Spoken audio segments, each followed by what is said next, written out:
水呀，火土那地，火土火水呀，我和你，咱俩的感觉洒在这火土火水里。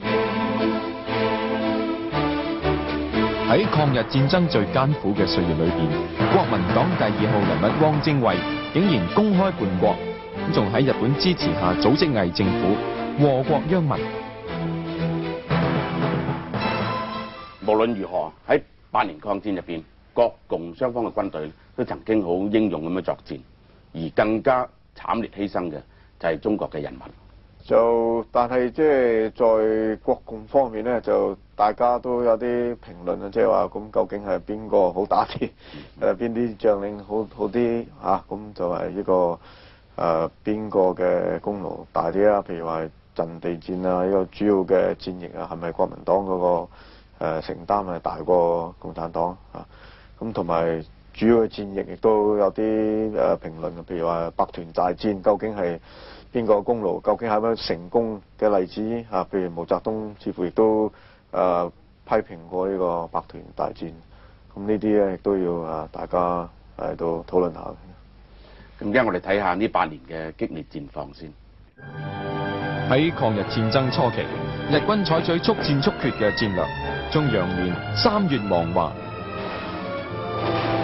日軍憑借火力強大嘅武器、優勢嘅空軍，將中國一啲主要城市炸成廢墟，人民紛紛逃難。中國軍隊雖然積極抵抗，但係抵擋唔住日軍排山倒海嘅攻勢。華中重鎮武漢經過4個半月嘅苦戰，終於失守。華南嘅重鎮廣州經過一輪血戰，亦都淪陷。1939年福州淪陷之後，中國嘅海岸線全部落入日軍手上。但係中國人並冇屈服。抗戰初期嘅淞滬會戰，由於國軍奮勇抵抗，令日軍傷亡慘重。不過國軍支持咗冇幾耐就撤守。當時謝津元團長就率領800壯士死守上海閘北4行倉庫，成功掩護國軍撤退。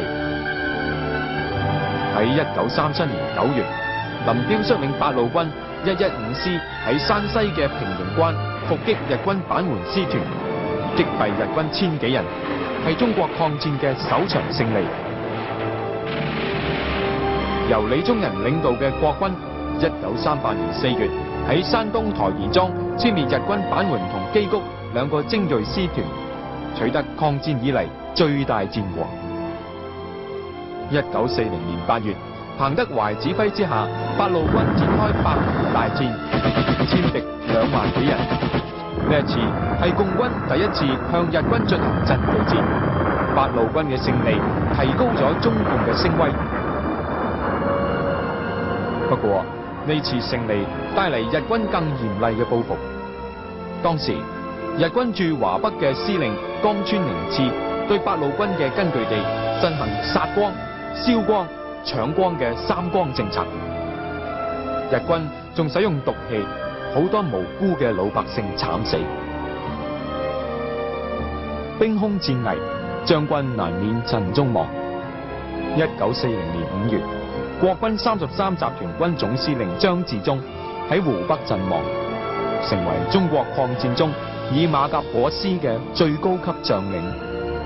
8路軍副參謀長左權將軍喺42年5月日軍襲擊8路軍總部嘅戰鬥中，佢為咗掩護總部轉移，幾番血戰，不幸犧牲，亦都係抗日8路軍陣亡嘅最高級將領。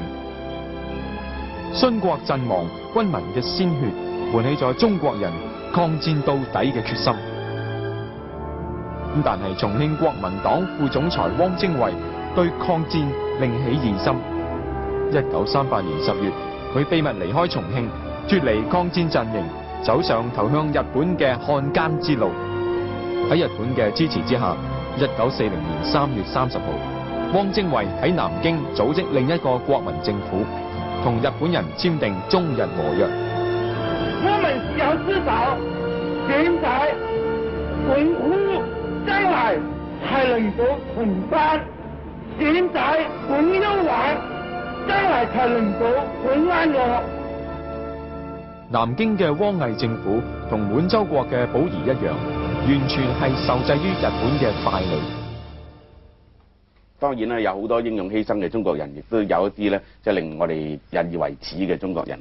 咁其中咧就最出色嘅咧，就係呢一個國民黨嘅一個元老汪精衛，竟然咧就中途逃離咗呢個重慶，去同日本講和，翻去南京組織偽政府嘅。教授，你好似研究呢一段歷史嘅係嘛？有少少。咁啊，汪精衛一派嘅論點咧，就係佢就認為咧，有一個所謂政府嘅相關，咁變咗咧，即係話透過同日本合作啦，咁就可以牽制到呢個日本喺呢個整個中國嘅戰場，咁亦都使到呢個喺淪陷區嘅人民咧上好過啲。咁呢啲係佢哋嘅論點嚟嘅。咁點解個國民黨嘅元老會咁樣做咧？許生？我相信呢個從國民黨本身嘅歷史嚟睇啊，汪精衛初期呢對革命當然有貢獻，但後期對抗日嘅時候，佢嘅判斷就係的確係錯誤嘅。開始嘅時候呢，佢好主張抗日，到真係抗日嘅時候呢，佢中途就變節，呢個亦都係歷史嘅。因此我哋唔能夠話汪精衛佢係一個元老，佢係在呢方面呢，就係亦都可能有對佢寬恕，在整個民族對日抗戰嚟睇啊，我覺得汪精衛呢個判斷係錯誤嘅。當時啊，好多人即係傳啊，就話呢個汪精衛同蔣介石係上雙簧啊嘛，係嘛？我相信呢啲係呢個出邊啲人亂傳嘅啫，冇歷史根據。始終就喺周佛海日記嗰度啦，即係佢就話佢同戴笠咧就係有一個默契，咁但係戴笠撞機死咗啦，咁就冇得對證。戴笠呢係同周佛海呢，可能在後期呢，周佛海呢係發覺呢個對日本呢個一廂情願，或者有所欺欺，佢有對中國有所改善，或者對抗日有個另外一種嘅睇法，後來都覺得係一個錯誤啊。所以後來周佛海又變咗呢，覺得過去係錯啦，因此又同國民政府本身有所聯繫啊。呢個係事實。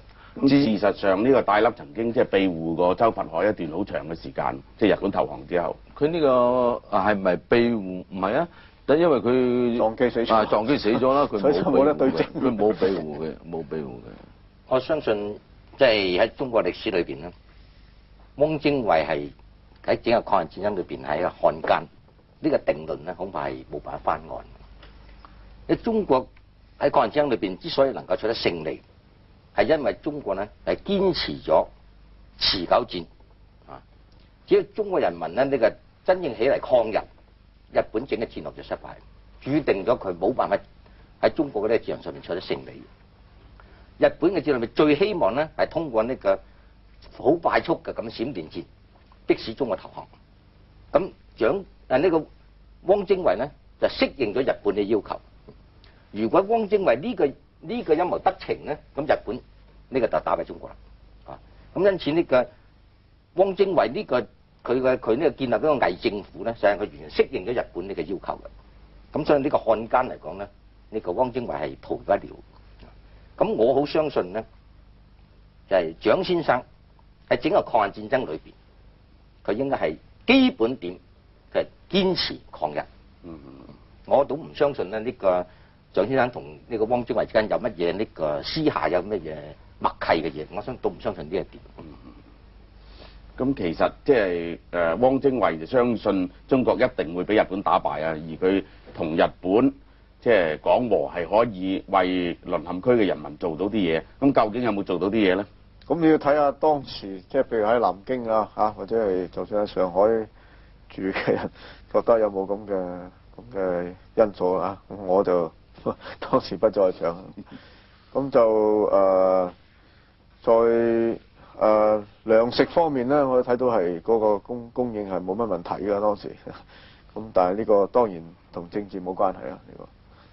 即係比北京嗰啲地方好嘅，應該南京嘅地方。南京、上海嚟講，同埋咧就佢在治安方面咧係有少少俾咗所謂偽軍啊，即係佢有喺嗰個軍隊方面啊擔當咗少少治安嘅角色，咁係咪比較上係好過憲兵啦？當時嗰個普通百姓嚟睇咧，咁就要考據先得。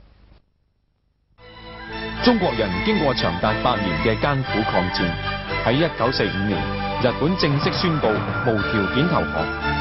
下一節我哋一齊回顧。